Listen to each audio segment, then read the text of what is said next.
Всем привет! Сегодня я бы хотел рассказать вам о том, как клавиатурный дизайнер сделал свою игру.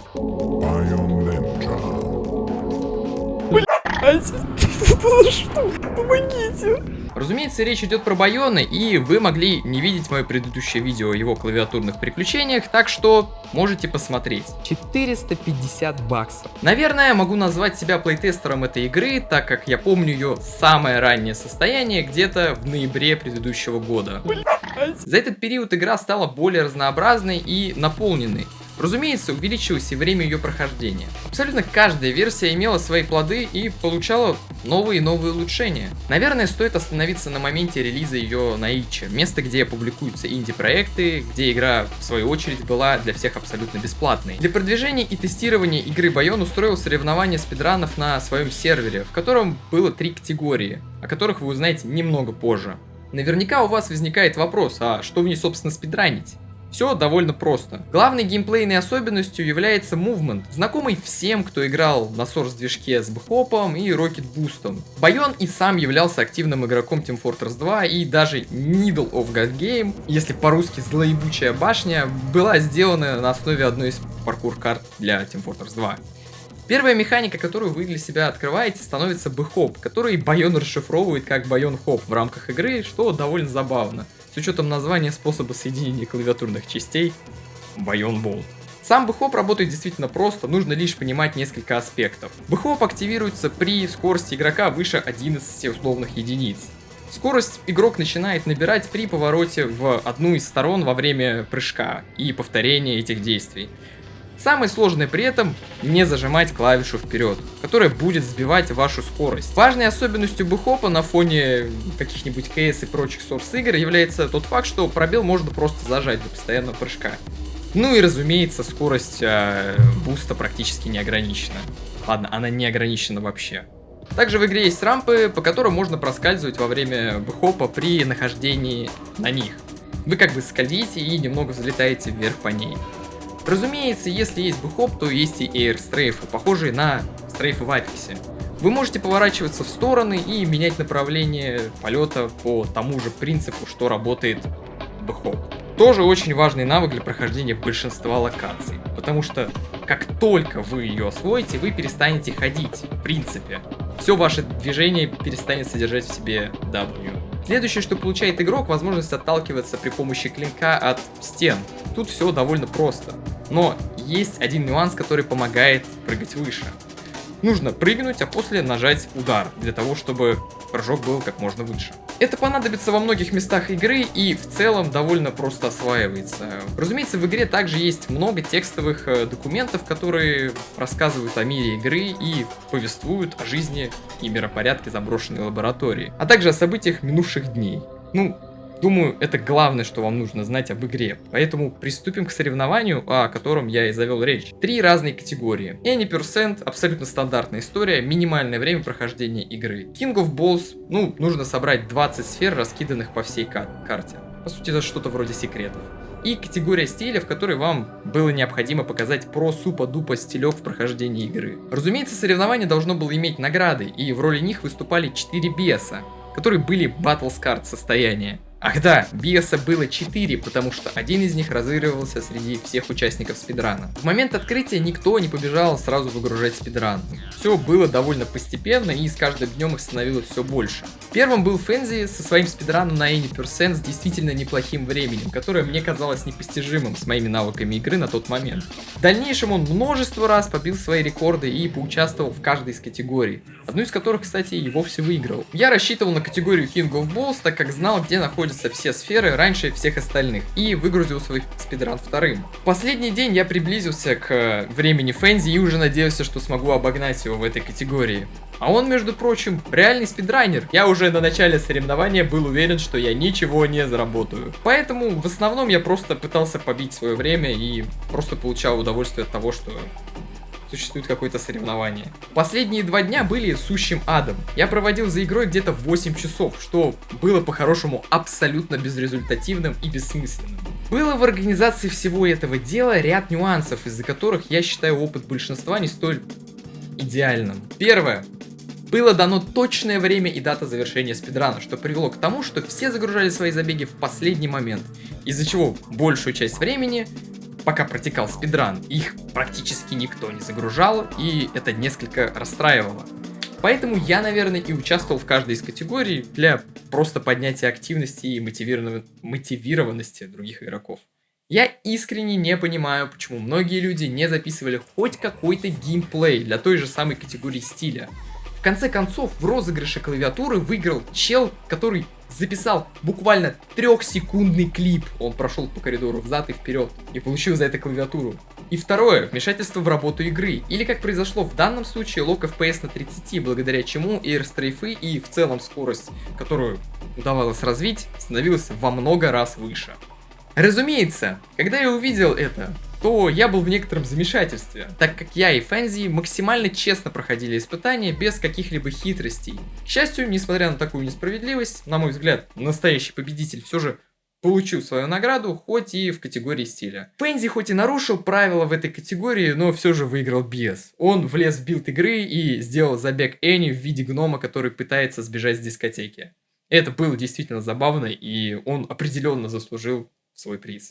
Мне было очень весело и интересно во всем этом участвовать. Причем в это испытание я втянул собственного монтажера, который всеми силами несколько дней подряд пытался вырвать из лап Фэнзи первенство в категории Энни. Как же он тогда заебался, вы себе даже представить не можете. Он был буквально в 2 секундах от времени Фэнзи. То есть он его не смог догнать по итогу. А ну ладно. Да и я тоже, что уж от греха таить.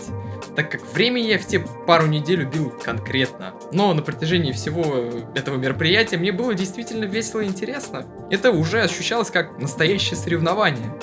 Вы только представляете, вы только бьете свой предыдущий рекорд, который казался вам попросту невозможным, и надеешься, что на этот раз его не обгонят. Но, разумеется, всегда есть рыба покрупнее, что заставляет тебя двигаться все выше и выше, запоминая карту, находя новые фишки и тренируя до идеала свое прохождение. Каждый новый забег учит тебя чему-то новому, и, по моему мнению, я соревновался явно не с Фэнзи и остальными, а скорее с самим собой, так как мне хотелось быть лучше и лучше.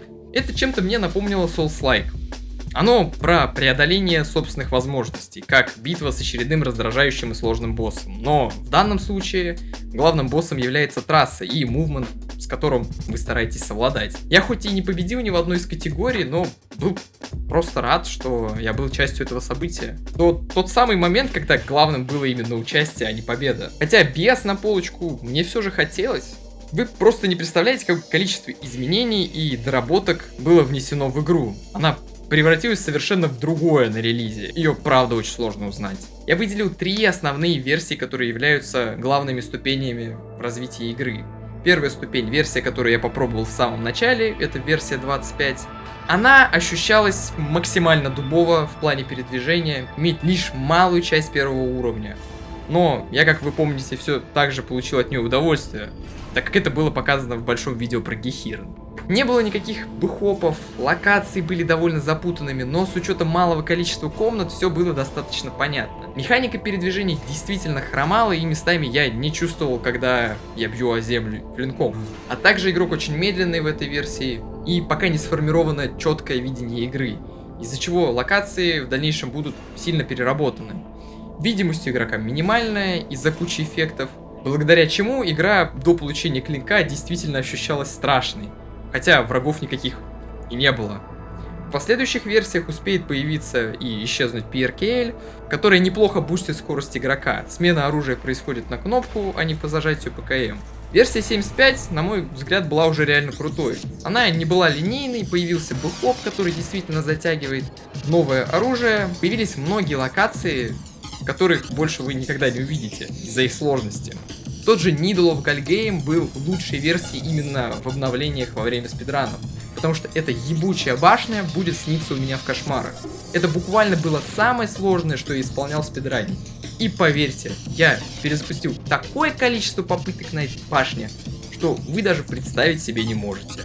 Но она была будоражаще крутой. К сожалению, в дальнейшем ее придется упростить, так как многие игроки не были способны пройти ее и тратили на нее не 5-10 минут, как я, а буквально часы, и это было сумасшествием. Еще изменения претерпели несколько арен, и в дальнейшем они в основном касались обучения, так как многие игроки не справлялись с тем, чтобы освоить те или иные механики, которые вправду сложно назвать простыми, если вы никогда не сталкивались с подобным. Мне после 1000 часов в Апексе все эти механики дались с полпинка. Финальная версия. Самая сбалансированная версия из всех. Игра стала линейной и сильно более перемешанной на контрасте с тем, что вы могли видеть в забегах старой версии. К примеру, 75-й. Причиной тому стало, что многие игроки путались и по итогу не находили маршрут, по которому нужно было идти. Игра проще и более наглядно объясняет игроку, как именно и что ему делать. Ну и самое время пойти по ссылке в Steam, скачать демку, чтобы рассказать о том, как быстро вы справились с бэхопом. И я уверен, что вы побежите пробовать эту игру, когда досмотрите это видео. Правда, досмотрите его до конца. Мое среднее время прохождения всей игры, которая выйдет в релиз, где-то час. Для неподготовленных игроков это займет около 2. Я сам захожу в нее передохнуть, так как ее геймплей мне приятен и для меня он достаточно медитативен. Я с удовольствием играл в каждую новую версию. Разумеется, все это не реклама. Я ничего с этого не получаю. 0. Это буквально просто мое желание рассказать вам о том, что мне реально нравится. Я надеюсь, вы понимаете, почему я все это рассказывал. Я решил устроить такое же соревнование, но на этот раз с другими категориями, которые Байон подготовил для этого спидрана. Вам предстоит столкнуться с действительно сложными испытаниями, которые и для него самого считаются сложными. И черт возьми, поверьте, это будет сложнее любого испытания из 70-х версий. Это будет настоящий хардкор, над которым вы будете потеть. Они все довольно разные по сложности, но на призы это влиять не будет, так что имейте это в виду. И первая категория — это Jump Blade. То же самое испытание, которое вы могли видеть в ранних версиях игры. Вторая категория — это вот это. Я не могу это прочитать, извините. Арена без лезвия, только скиллуха, бэхопа и эйрстрейфов. Самые человые из всех, как по мне, и последующие 2 самые сложные. Be Hot. Арена для обучения бэхопа, но пол — это лава. На мой взгляд, самое сложное, что есть, хотя Байон назвал эту версию Medium. И моя горячо любимая локация True Needle. Помните, я раньше говорил, что Needle of Galgame 75-й версии был сложен? Так вот, True Needle — это 75-я версия на стероидах. Я проходил ее 5 минут, что реально много. За это время можно несколько раз пробежать Any Percent. Ну, минимум дважды. Ладно, думаю, вас это интересует меньше всего. Что получат 4 победителя в данных категориях?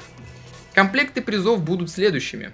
5 ксайдеров Amolite, 5 клавиатур Chilkey Slice 75HE, 5 кастомных кабелей от Chema Cables, 5 ключей игры и самое крутое, кое-что, что делалось мною совместно с Байоном и одной горячо любимой мною компанией. 5 уникальных ковров Ламзу с дизайном Байона. Пока дизайн его я не могу показать, но зато могу показать маленькую деталь ковра с его цветом. Что касается того, когда призы будут у меня на руках, я буду выкладывать информацию о них в своем телеграм-канале. Так что подписывайтесь, если вы этого не сделали. И сейчас обращение ко всем спонсорам. Огромное, мать вашу, спасибо за поддержку. Вы не представляете, как я рад тому, что вы решили поддержать данный ивент. Низкий поклон каждому из вас, так как именно благодаря вам это становится настоящим событием. Вы наверняка спросите, а чё победителей 5, если категории 4? Все просто, один из комплектов будет разыгран среди случайного участника, поэтому участвовать всем обязательно. Если вы хотите также стать спонсором данного события, то напишите мне на почту, которая указана в описании. Мероприятие абсолютно бескорыстное, так как я не получу с этого видео никаких денег. Абсолютно. Ну, разве что пара сэмплов ковров, которые будут повешены в рамочку, как факт этого события и существования всего этого. Если вы находитесь не на территории СНГ, вы, к сожалению, сможете получить только копию игры и клавиатуру, так как только это сможет к вам доехать. Увы. Однако не стоит отчаиваться. Я постараюсь договориться по поводу доставки ковриков, но пока гарантировать ничего не могу. И да, что касается того факта, если выиграют ребята не из СНГ и часть призов останется на руках, то тут все просто. Эти призы переходят на розыгрыш среди всех участников соревнования. Будет проведен стрим, на котором будут разыграны оставшиеся призы. Правила будут довольно просты. Никаких гличей, никаких использований уязвимости игры. Все, что я посчитаю вмешательством в игровой процесс, будет вынесено на обсуждение среди модераторов. Ваши спидраны должны быть опубликованы в специальном разделе моего Discord канала. Это может быть доступ по ссылке на видео с YouTube, либо просто запись. Вам нужно будет писать название категории и ваше время с флагом страны, из которой вы играете. В одной категории допускается лишь одно видео. Если их будет несколько, дисквалификация. Ладно, я шучу, не дисквалификация, просто ваш спидран не будет учитываться. Вам придется удалить предыдущий и оставить только один. С лучшим временем, разумеется. Вся информация будет четко прописана в разделе условия спидрана. Так что не запутайтесь. Что касается еще одного из условий, вам нужно будет находиться на сервере Байона и моем. Вот так вот. Будьте уважительны друг к другу, так как если обнаружите спортивное поведение, вы будете дисквалифицированы. А может и вовсе забанены. Я не знаю, что вы там вытворите. Помогайте друг другу и по возможности будьте честны друг перед другом. Это лишь мое наставление, так как за счет этого испытание определенно станет веселее и приятнее для всех. Ну и самое главное, спидран объявляется открытым с момента, когда вы видите это видео. И продлится до случайного дня последней недели июня. Что означает, что рандомайзером будет выбрано время и дата, которую даже я сейчас не знаю, что не позволит в последний момент выгружать спидраны. И вам придется на протяжении недели гриндить и надеяться на победу. Ну что ж поделать, вот такая я сволочь. Я довольно редко это делаю, но попрошу вас поставить лайк на это видео и подписаться на канал, если вы здесь впервые. Ну и распространить это видео среди друзей. Помните, шансы есть у каждого, и настоятельно рекомендую выгружать спидраны по мере их прохождения. Не обязательно выгружать свои самые свежие спидраны, достаточно будет и тех, которые были до лучшего времени, чтобы просто поддерживать других спидранеров. Я тоже приму в этом участие и буду делиться своим лучшим временем. Желаю всем вам удачи и хочу, чтобы всем было весело. Удачи в уличных гонках.